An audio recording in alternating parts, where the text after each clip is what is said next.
Okay, so for those of you that we're just getting in touch with on the Zoom session, we are just getting ready to start going through our remote learning guide. This will be shared after the meeting with everyone. If you have any questions at all, you can type your questions into the chat of the Zoom. Otherwise, you can always email and we can get back to you.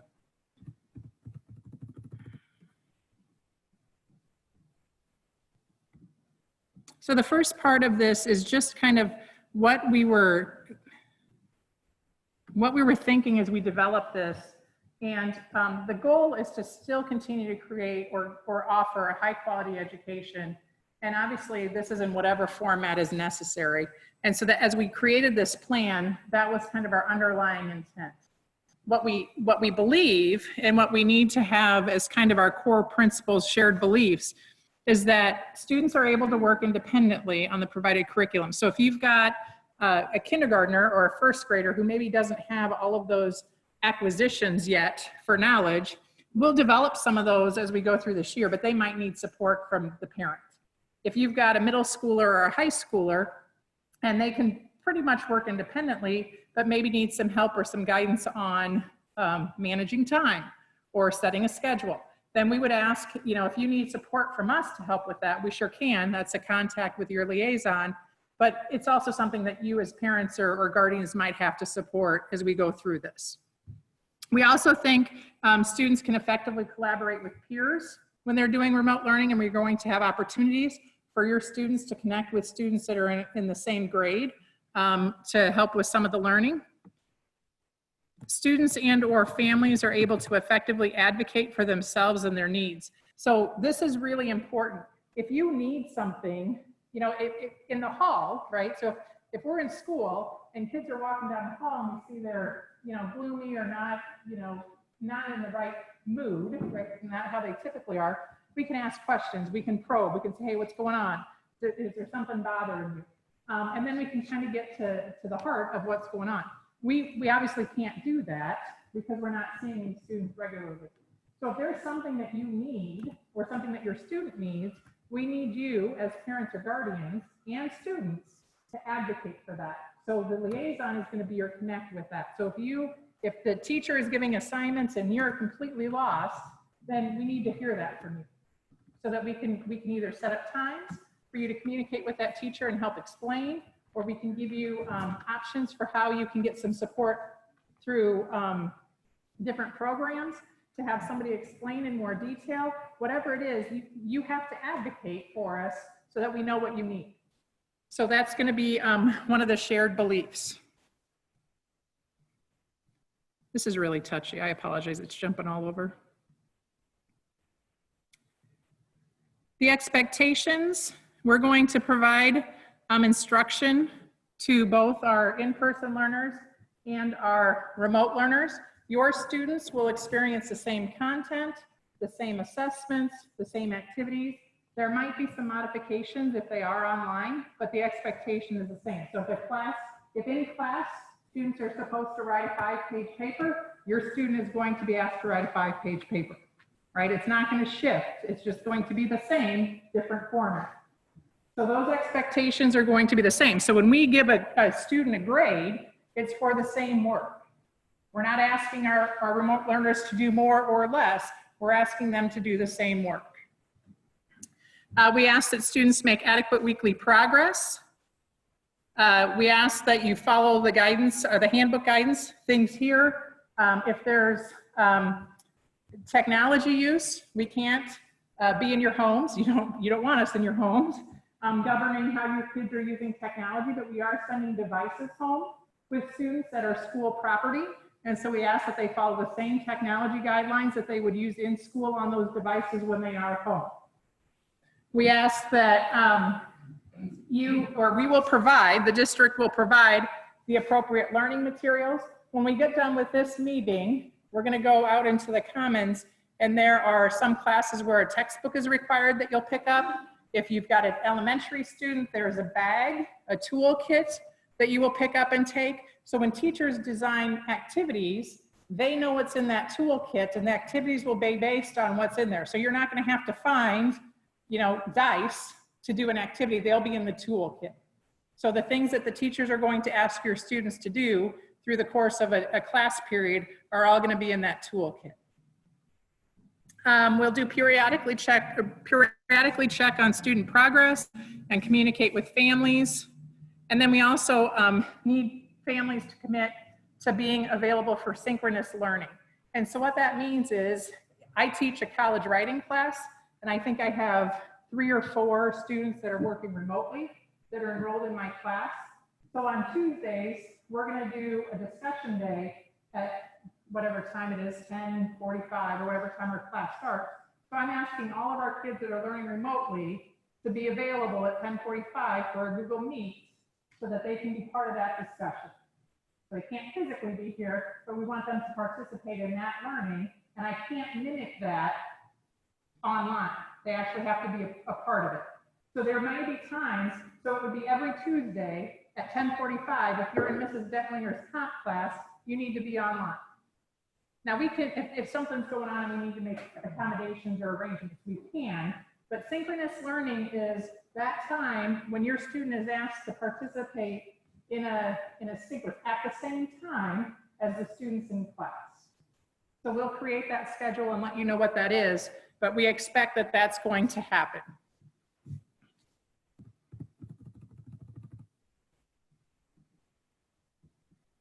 I'm almost afraid to touch it because I think it's gonna.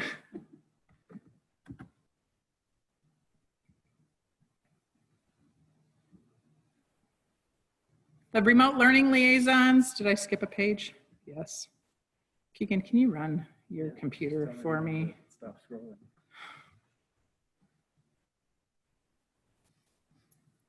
Good Lord. Okay. The remote learning, we talked about that in some of the things up above. I think the thing that's really important to pay attention to is your student will be given a device. They will be asked to, again, take care of that device like they do when they're in school. And that if there is a challenge with this learning management system, that's how your students are going to get all of their information for all of their classes.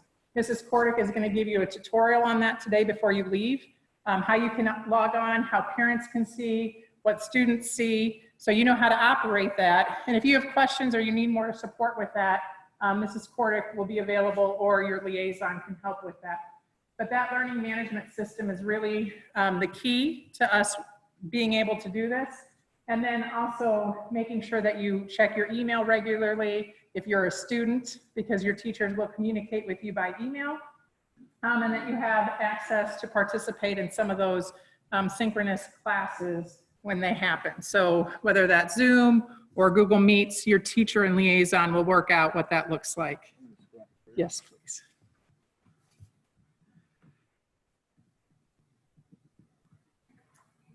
So the remote learning liaisons I've talked a little bit about. So we're going to talk about course offerings. The expectation is students complete all the work that students in class do. You will be given the materials to complete that. If we ask you to do something, you will be given the materials to do that. And then if you've got a class, and this probably relates more to middle school, but to a greater extent high school, if you've got a class, let's say that you want to take welding, and you need to be in class to demonstrate some of your skill development, we have Fridays set aside for some of that work. So you'll schedule a time with your liaison when there's not somebody in the building except for your instructor, and then you can come in and demonstrate, and then you can go, right? So if it's a lab, so maybe it's a science lab, and you need to come in and show or demonstrate competency on how to do a science experiment, then we've got Fridays for that. We also have some other times during the week, but we're going to ask that you coordinate that with your liaison and your teacher, because it's not always consistent with every teacher all the time. So we don't want to say, oh, yeah, you can do it every Tuesday and Thursday from this time, because it changes depending on the teacher. The daily format, students will work whenever it works for them. If your student works best first thing in the morning, they might want to get on and do their work first thing in the morning. If they want to work in the morning and then they take a break and they work later, we're not going to govern that. Our liaisons might work with you to make sure that they have a viable schedule, to make sure that there aren't anything impeding that process, but they will kind of be responsible for most of the learning on their own. The Schoology is that learning management system, so all the expectations from day to day are listed there. And then student work is to be completed by whatever due date is in the system. So for my class, I have a due date in there. It's due September 14th. It's the same due date I have for the kids in my class that are in person. Same due date that we have for students that are learning remotely. Additional services, and this is probably more for Keegan, that if you've got a student that's on an IEP or a 504, or maybe they're in gifted and talented, or they are in English language learner programs, we have quite a bit of information here. Those services don't stop if you learn remotely. We might shift how we do the assessments, because if you've got students on a IEP, you know that they get progress monitored. If they're in the talented and gifted program, we might shift how that instruction is delivered, but those services are still your students by right. And so if for some reason they're not working or it's not coordinating with what you've got for remote learning, then you need to work with the liaison. They'll be in touch with Mr. Smith or whomever's in charge of that program. So this information, if you are a student that has an IEP or a 504 or is in the TAG or English language learner program, we will be in touch with you directly about those services. So this is just an overview, but we will be in touch more specifically about your students as we get started.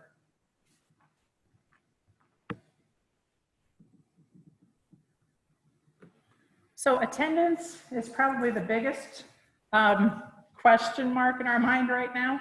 So what the state has given us for guidance is, if your student is making adequate progress, meaning they're on par with the peers in their classes, then we're counting them in attendance.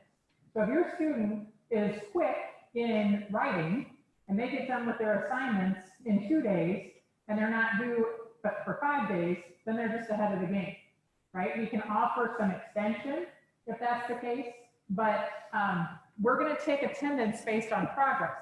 So if your student has not done anything in Schoology, we're going to contact you and we're going to talk through what's going on.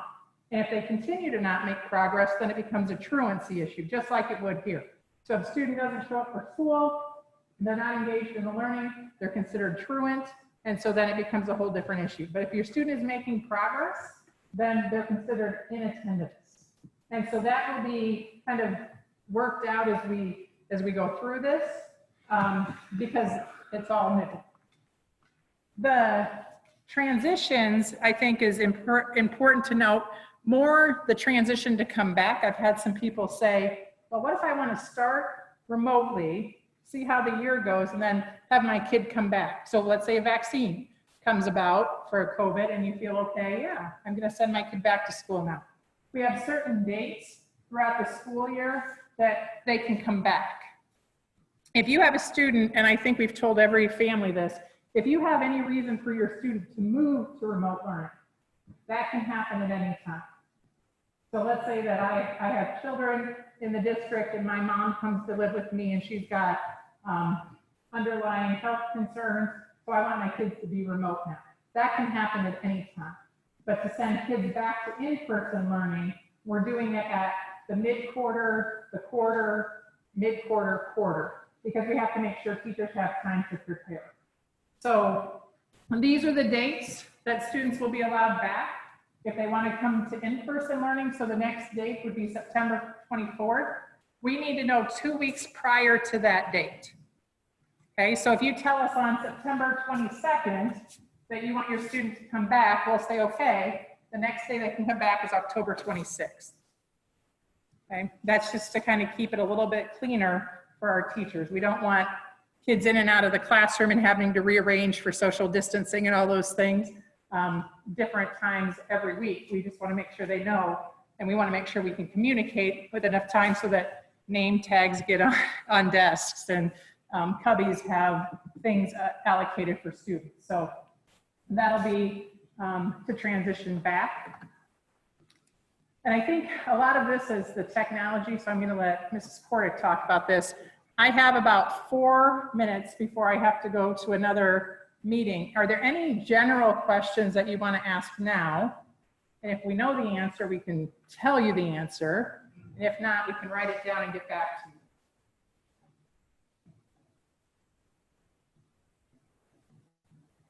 Yes. Will students come in on Fridays, like you mentioned, to do the fast testing? So the fast testing is a little different because we can proctor that. So Mrs. Dutry, you can wave, she's working with almost all of our K through 5 students. Now, if you have a family and you've got a 7th and an 8th grader and a 4th grader, you might be with somebody else. But Mrs. Dutry can administer the FAST assessment with your support at your house. She doesn't need to physically come, but she can get it set up and actually proctor it while your students are at home. So they don't necessarily need to come in, but we have a day set aside for them to come in if that makes it easier. Okay. And that's, I think, September 4th, which is the day we don't have school. So there shouldn't be any issue with trying to maneuver when the kids are in rooms and that. And I think all of our testing dates for those tests are on days when we don't have school, so that kids that are running remotely can come in and take care of it. Usually, I think they take about an hour or two to administer, so they can come in, take a break, and come back and be done in one day. Yeah.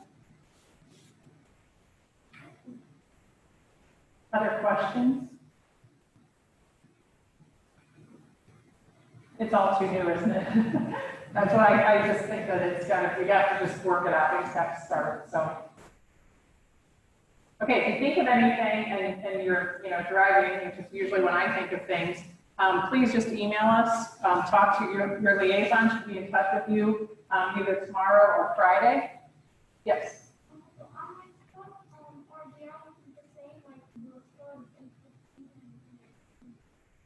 It depends. So you can do it that way. There are going to be some times when you have to be online with your class. So you have to do a meeting with your class, but there will be other times when you can work whenever it works best for you. So you're going to have to create your own schedule with the help of your mom or your dad or your brother or your sister, whoever's going to help you with that. You'll create your own schedule, but there will be some times when it says you have to meet with your teacher. And then you'll have to be online at that time to meet with your teacher. But otherwise, you can work. Let's say you want to start with math, you can start with math. You're not going to Zoom with your class all day, every day. No. Just certain times during the week.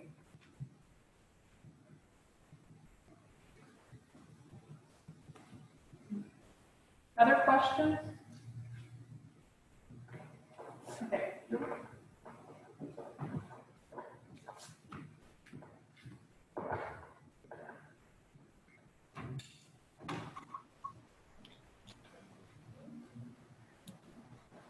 Hi, this is Scott Lester. I was wondering about the picking up the material. Is that available tonight, or would we take care of that with the liaison? So the question was, people who are on the Zoom session, when is the material going to be available to pick up? You can come get it tonight after this meeting, which will be about another 20 minutes. We're going to go out into the commons and hand out the materials to anybody who's here. Otherwise, we'll have it in the office and you can pick it up tomorrow or Friday. So that person not muted, okay, but they. Okay. Is this key? Can I switch computers or? Are you gonna I was wanting to show them what show your screen? Schoology, yeah. Okay. But I don't need it. Do I need a dongle? I didn't bring mine. Would you, if you want to just open, do you have a Schoology, open your Schoology account? I should.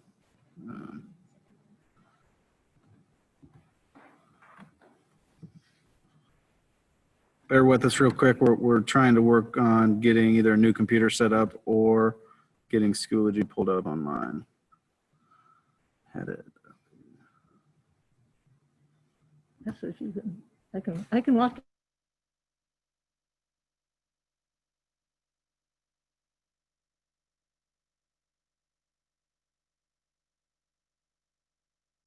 You're going to want to go to open up a new tab on your browser, go to a browser, And up there, you can type in i35.schoology.com. Yep. Oh.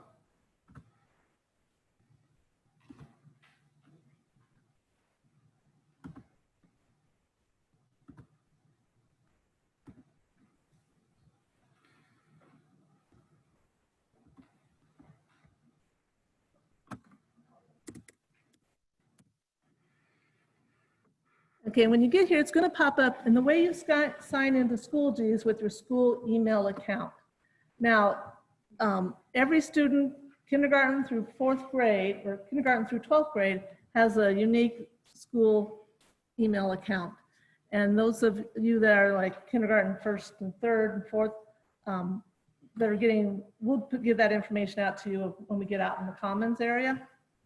So everyone will have it, and you just sign in with your Gmail account. And it's going to pop up and it's going to look like this. And okay, I just want to, yeah. So what the first thing does, this is kind of like your course dashboard. And it shows you all the courses that you are enrolled in. Now, some of you may have to, if you're not, doesn't show up, you contact your liaison or your teacher, and they should be able to provide you a code if you need to join the course. But if you go in and you, oops, this is, like if it, maybe. So when you open up one of your courses, it comes up and like different teachers have things laid out different ways, but it's like in this course, it's up day 1, day 2. And if I go in on my day 1 folder, what we're telling, and this, we want all units and courses, this Start Here page, that's a good place to start.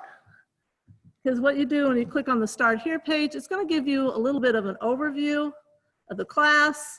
It kind of lists some of the tasks, some of the lessons. It's just kind of a good overview of what that unit is going to look like. Go back then again. And then these are like, this is a discussion question. With Schoology, there's a lot of online, you can do online discussions. Looks like here's another. And so for each unit, there'll be, this is how you're gonna see all your assignments. Doesn't have it over. You can also, I'm gonna go back, this is the, you can click on courses. Resources is kind of like, for those students there, it might be like your Google Drive. You can save information there that you wanna go back to. But if I go back to my courses again,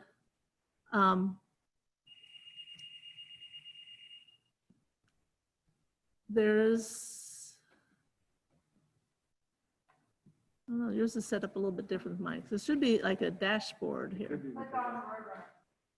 The Roadrunner? There I go. Thank you. It also has recent activity. You click on the recent activity, and it'll show you all the posts. Mrs. Magers, she looks like she made a post here pretty recent. Okay, Jerry's. But if teachers are putting updates out there, this is where you want to probably where you want to check every morning or whenever you check during the day. It's on that recent updates. Also over here too, it has the upcoming. It's kind of like your calendar. It'll show you due dates of when things are due. If you forget to turn something in, up above that upcoming, there's going to be like an overdue or past due that you'll get. And I think this same thing on the course dashboard. It'll show any upcoming events. So that's kind of just a real quick overview of what Schoology is and what it looks like and how you're going to find it. Now, tonight we have access codes because parents, you'll need to sign in and create your own Schoology account too. And all that information, let's see if I can pull up, it's on our school website, roadrunnerpride.org. Oops.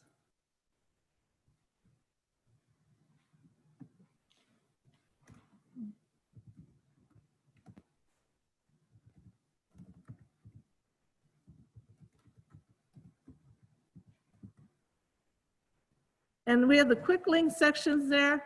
It's actually clear down at the very bottom, the quick links, Schoology parent login instructions.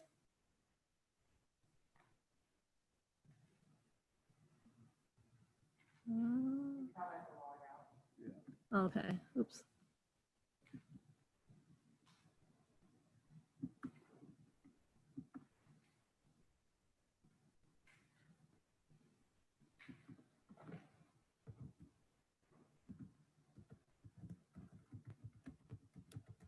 But it's a pretty detailed instructions. In fact, there's 8 pages of it, but don't get overwhelmed by how long it is because it's done very well. Oops, I don't know why I keep losing it. But it has screenshots, so it walks you through each step that you need to do as a screenshot. Now, as parents too, if you have multiple children or students, there it is, thank you. So it tells you how to go up and log in. And just kind of walks you through, and like I said, it has a screenshot for each step that you need to go through. And as parents, you're going to get an access code for each one of your students. And so when you do log in, you're going to be able to just, I think, switch between each student. So you don't have to log in separately. You can log in and see all of your students' information. You're going to see a lot of the same information. You're going to be able to see those assignments. You're going to be able to see the due dates. Schoology is new, especially some of you students. If you remember, we used to use Google Classroom for pretty much everything. We are no longer using Google Classroom at all. Everything has been moved over to Schoology. So it's new for our teachers. It's new for our students, whether they're remote or in school. So we're all kind of learning it together. But I think the more we use it, the more we're really liking it. That's kind of all I have about Schoology. A little bit about the technology. Everyone who is signed up as a remote learner is going to be given a Chromebook. Now students 6th through 8th, you've already had Chromebooks and you'll keep those except for freshmen. All freshmen are given a new Chromebook this year, but I need to have your old one returned so I can check out a new one to you. 5th graders are also getting new Chromebooks this year. Now, some of you checked out Chromebooks last spring. If you did, we really need to have those brought back because we pulled those out of the elementary classroom carts. So our elementary classroom teachers need to get their Chromebooks back. We do have another Chromebook for you tonight that we have it all checked out to you. We're also going to give our kindergartens through 2nd graders, they're called one-tabs. And it looks kind of like a little mini iPad about the size of a Kindle. It doesn't need the internet to run, and it's all about literacy and math, and the students work through assignments on it, and it kind of adjusts for the students' ability. So if the students are really doing well, it's going to give them harder things to do, but if they're kind of struggling, it drops things down and puts things right at the student's level. But they're very easy to operate. They're in these little green cases out there, so all K through 2nd graders will be getting one of those tonight too, or if you need to come in and pick one up later in the week too. That's kind of all I have. Now we're kind of open it up for questions. Claire.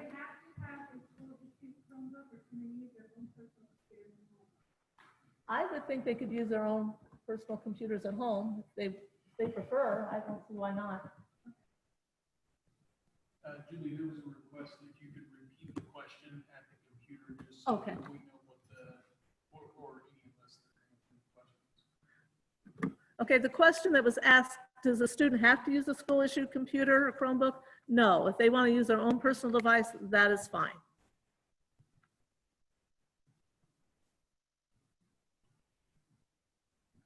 Good. Can they log in like this weekend before Monday? So they can get in? Yeah, the question was, can they log in before Monday? Definitely. Definitely try to log in, and that way, if you have questions, we can try to reach us before Monday or. From a learning skills standpoint with the secondary focus, The secondary student, well, I gotta come over.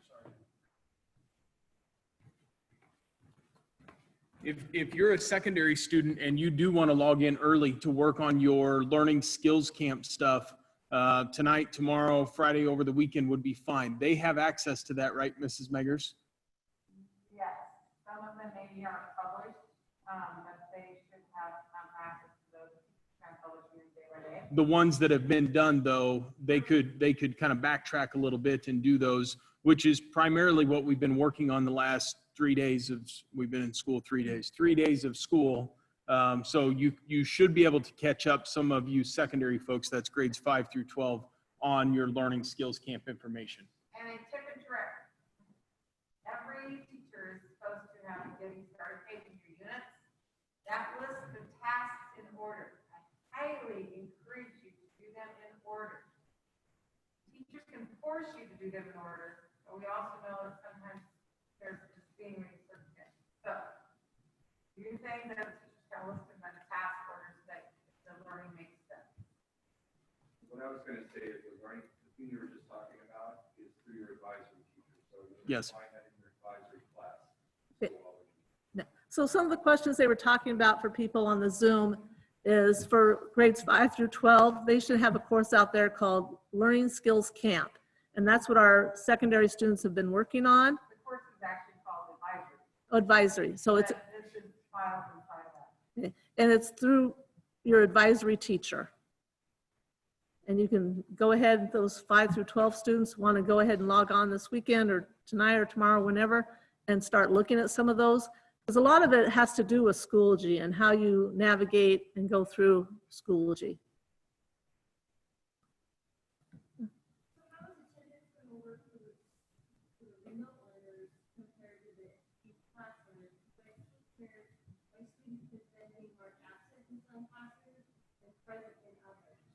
Okay, the question was, how is attendance being taken for the remote learners versus the in-person learners? Because someone is seeing their student being marked as absent even though they're a remote learner, is that correct? Right, and in some classes, they're being marked as present, and in the next class, they'll be marked as absent.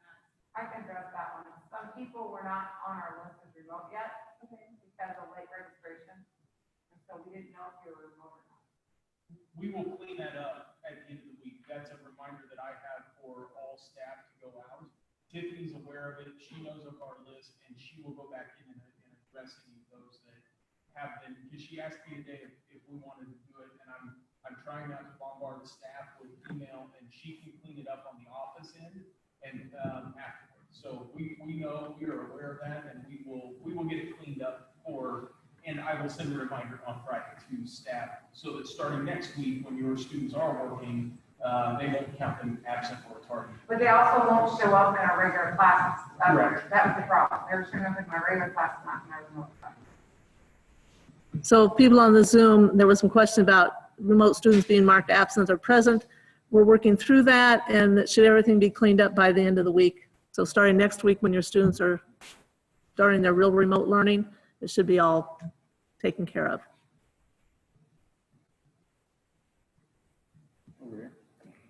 How does PE and the exploratories work for the kids? And let the principals address that one. How do the exploratories and PE classes work? Well, from the elementary standpoint, there's specials on our end, PE, music, and art. Those teachers will be, we're still debating on if we have them create their own Schoology course or if they just supplement what the elementary classes are doing. Obviously, if you have an elementary student, it's going to look a little different. You know, if you're a high school student, you might be enrolled in, say, 5 courses.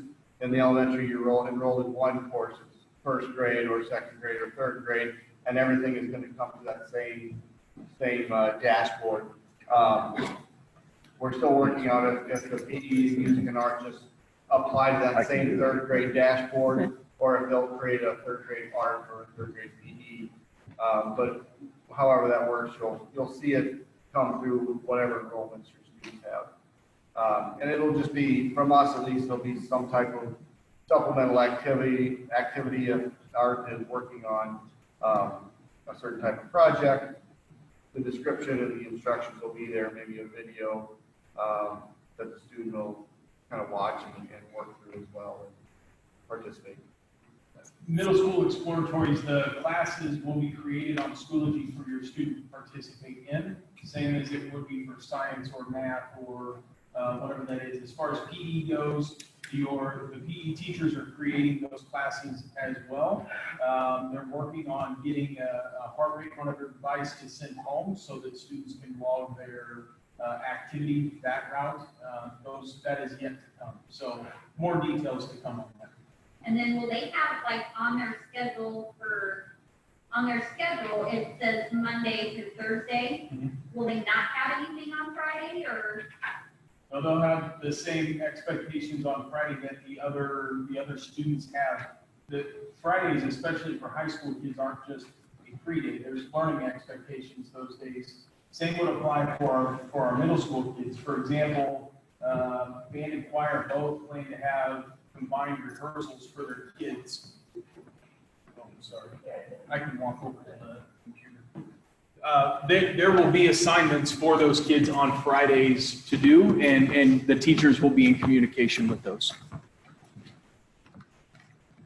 I don't know if the question was repeated, but the question was, are exploratories in PE, how does that work? Exploratories in PE are the same at secondary as they would be for any other class. Your teachers will be in communication, PE teachers will be in communication on what that needs to look like for those classes or through their Schoology class for you.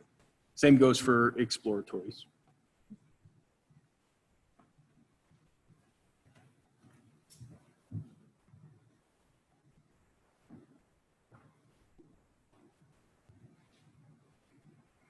Any other questions? Is there anything from the Zoom questions or?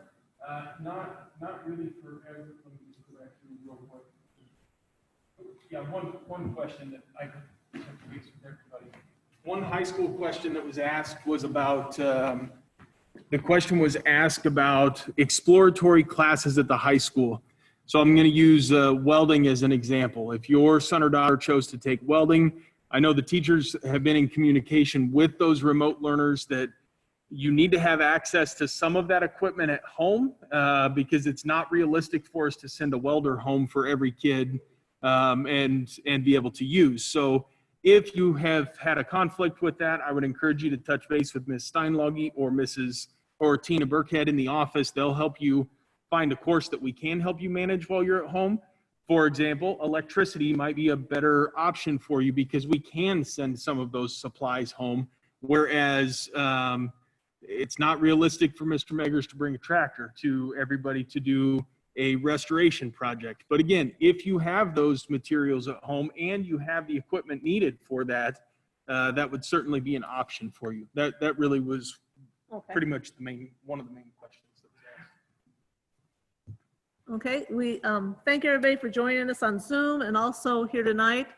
For people on Zoom, you probably need to make arrangements to come into the school sometime this week, especially if you have a K through 5th grader to pick up Chromebooks and materials. There's also some textbooks and stuff, I think, for the secondary. Yep, secondary stuff, your textbooks are on the table to the far right as you walk out there. Middle school folks are the ones with the textbooks. High school folks, you'll have your stuff on Schoology. So from a secondary, if you're not here tonight, we'll be in touch and figure out how to get that stuff to you. And elementary students, you'll have a couple different things to pick up. There's a computer table that has a Chromebook for all K4 students, and then there's the green 1 tab for the K2 students. They're just sitting on top of it. Your Schoology link information is inside that Chromebook lid cover. And then the toolkits are blue bags. You'll see them in a row. They're from kindergarten through 4th grade, left to right as you exit the auditorium. Just grab the one for your student. There's a piece of tape on there that has their name on it. Again, that has the stuff that your teacher is going to be using for different activities that they're going to be giving as activities and assignments. And then there's a few bags. I'm not sure if any of them are here. It's stuff that wasn't picked up in the fall. So if you're here with your students, you're welcome to get those picked up as well.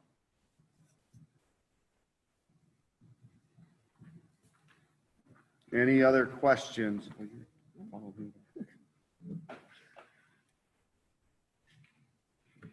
All right.